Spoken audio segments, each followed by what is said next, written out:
Hello प्यारे बच्चों। काफी सारे बच्चों का मराठी का पेपर टाइम पर कंप्लीट नहीं हो पाया था, इसीलिए मैंने कहा था कि बराबर एक टाइम मैनेजमेंट की स्ट्रैटेजी बनाकर जाओ कि कौन से कितने टाइम में कौन कौन से क्वेश्चंस को अटेम्प्ट करेंगे। तो अगर पेपर नहीं कंप्लीट हो पाया था तो शायद आपने उस वीडियो को नहीं देखा था। आज मैं फिर से इंसिस्ट कर रहा हूँ आपको, जैसे मराठी के लिए एक टाइम मैनेजमेंट स्ट्रैटेजी का वीडियो था, वैसे ही आज हम लोग इंग्लिश के टाइम मैनेजमेंट स्ट्रैटेजी का वीडियो देख रहे हैं। तो उसको पहले ध्यान से देख लो, फिर उसके बाद टाइम को थोड़ा बहुत एडजस्ट अपने हिसाब से भी कर सकते हो, बट ओवरऑल टाइम मैनेजमेंट ऐसा ही कुछ होगा। तो देखो, सबसे पहले कुछ कैलकुलेशंस देखते हैं हम लोग। बेसिक कैलकुलेशंस क्या है हमारे पास। अगर हम बेसिक कैलकुलेशंस की बात करें बच्चों, तो टोटल हमारे पास 180 मिनट यानी कि 3 आवर्स होंगे। क्योंकि आप अब एक पेपर देकर आ चुके हो, तब आपको अंदाजा हो चुका होगा कि बाकी फिलअप वगैरह करने में भी टाइम जाता है, तो उसके हिसाब से थोड़ा सा आपको मैनेज भी करना पड़ेगा वहाँ टाइम। अब अगर हम देखें तो 80 मार्क्स का पेपर होगा। अगर हम 1 मार्क को 2 मिनट भी दें तो भी 160 मिनट्स होता है, तो भी हमारे पास 20 मिनट और स्पेयर में बचते हैं। बराबर। ये सुनने में तो बड़ा वो लग रहा है, बड़ा आसान लग रहा है, पर होता नहीं है ऐसे, क्योंकि टाइम आगे पीछे हो जाता है, इतना कट टू कट कोई चलता नहीं। पर एक अंदाजा लेके चलना है आपको।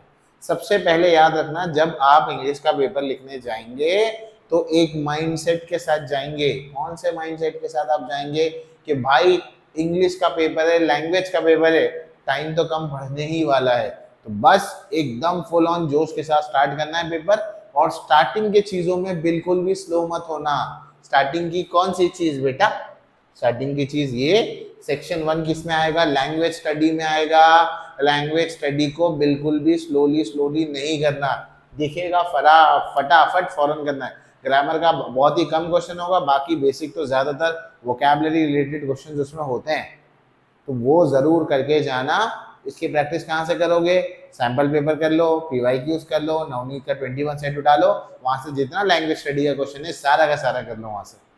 ये हो जाना चाहिए। अगर यहाँ पर स्लो हो गए तो याद रखो नीचे से फिर पूरा पेपर स्लो हो जाएगा। तो मेहरबानी करके इसको स्लो मत करना, इसको प्रैक्टिस करके जाओ, ये जल्दी निकल जाएगा इंशाल्लाह। सेक्शन 2 कौन सा होता है आपका? टेक्सचुअल पैसेज का 2 पैसेजेस होंगे 10-10 मार्क के लिए। जो ये राउंड ब्रैकेट्स में लिखा हूं ये मार्क्स है। अगेन टेक्सचुअल पैसेज है, वही आएगा इसके अंदर भी जैसे मराठी के अंदर आया था। एक पर्सनल रिस्पॉन्स क्वेश्चन होगा, एक आधा ग्रामर का क्वेश्चन होगा, और बाकी वही एक्टिविटी बेस्ड क्वेश्चन होंगे, तो पूरे करने हैं। इसके बाद तीसरा आता है पोएम का सेक्शन। मेरे हिसाब से सबसे आसान सेक्शन है। एक तो एप्रिसिएशन है उसके अंदर, और दूसरा आपको पोएम से रिलेटेड क्वेश्चन आंसर्स है, तो प्लीज उसको भी जल्दी पूरा करना। मैंने तो यहाँ पर 20 मिनट लिखे हैं, मेरे हिसाब से तो और जल्दी हो जाना चाहिए यहाँ पर। अब आते हैं ये पैसेज। यहाँ पर सेक्शन 4 में कहीं पर हो सकता है कि आपको टाइम लगे, क्योंकि सेक्शन 4 जो होता है वो नॉन टेक्सचुअल पैसेजेस होता है, वो टेक्स्ट बुक से बाहर का आता है। अब उसके अंदर दिक्कत ये हो सकती है कि अगर वो टेक्स्ट बुक से बाहर का आया और अगर डिफिकल्ट आ गया तो टाइम लग सकता है। तो इसीलिए यहाँ पर देखो टाइम बढ़ा कर दिया हूँ। ये 10 मार्क का है पर 20 मिनट यहाँ दिया हूँ। इसको 20 मिनट से ज्यादा नहीं लेना, वरना गड़बड़ हो जाएगी। बच्चे आधा आधा घंटा लेकर बैठ जाते हैं, फिर वो लास्ट तक पहुंच ही नहीं पाते। तो ये गलती मत करना।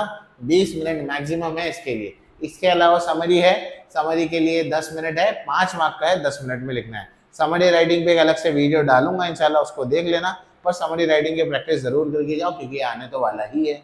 तो ये सेक्शन 4 हो गया। अब सेक्शन 5 और 6 में राइटिंग स्किल है, और यहाँ पर क्रिएटिव राइटिंग है। राइटिंग स्किल में अपने को मालूम है कि अपना क्या आने वाला है भाई। लेटर है, इंफॉर्मेशन ट्रांसफर है, व्यू काउंटर रिव्यू, स्पीच लिखना है। सबके लिए 15-15 मिनट दिया है, पर यहाँ पर भी कुछ एडजस्ट कर सकते हो। अगर फॉर्मल लेटर लिख रहे हो तो मेहरबानी करके उसको 10 मिनट में ही पूरा करो, 10 से 12 मिनट में पूरा करना है, थोड़ा थोड़ा करके उसको पूरा करो। इन्फॉर्मेशन में टाइम ले सकते हो तुम उसके अंदर थोड़ा सा सोचने के लिए, चलो 15 मिनट ले लो। स्पीच भी 15 मिनट दिया है, पर उससे थोड़ा पहले करने की कोशिश करना। अब एग्जाम में घड़ी तो मैच करते बैठोगे नहीं, पर एक अंदाजा होना चाहिए आपको कि मैं इतने इतने टाइम में इसको कंप्लीट करूंगा। एंड लास्ट जो क्रिएटिव राइटिंग का सेक्शन है, एक्सपांशन ऑफ आइडिया, भाई यहाँ पर 15 मिनट जाएंगे, क्योंकि इसको बड़ा लिखना पड़ता है, टाइम जाता है। नरेटिंग की स्टोरी भी बड़ा लिखना है, तब भी टाइम जाता है। तो इस सारे टाइम को मिला लोगे तो पूरे 180 मिनट तो खत्म हो गए ना? नहीं खत्म हुए 180 मिनट, इसका टोटल करोगे तो कुछ अराउंड 170 मिनट्स आपको मिलेंगे। तब भी 10 मिनट बाकी होते हैं। इस सब में इतना इतना टाइम खींचने के बाद भी 10 मिनट बाकी होंगे अपने एक्टिविटी शीट्स को रिव्यू करने के लिए, अपने आंसर शीट्स को रिव्यू करने के लिए। रिव्यू माने चेक करने के लिए, जितना भी आपने लिखा लास्ट में चेक करोगे ना, स्पेलिंग एरर्स कहाँ है, मार्जिन बनाओगे, इंपॉर्टेंट वर्ड्स को हाईलाइट करोगे, है ना। तो इसका स्क्रीनशॉट ले लो और लगा लो। अगर घर पे एग्जाम से पहले कोई आप पेपर देने वाले हो तो इस टाइम मैनेजमेंट के हिसाब से ही देना।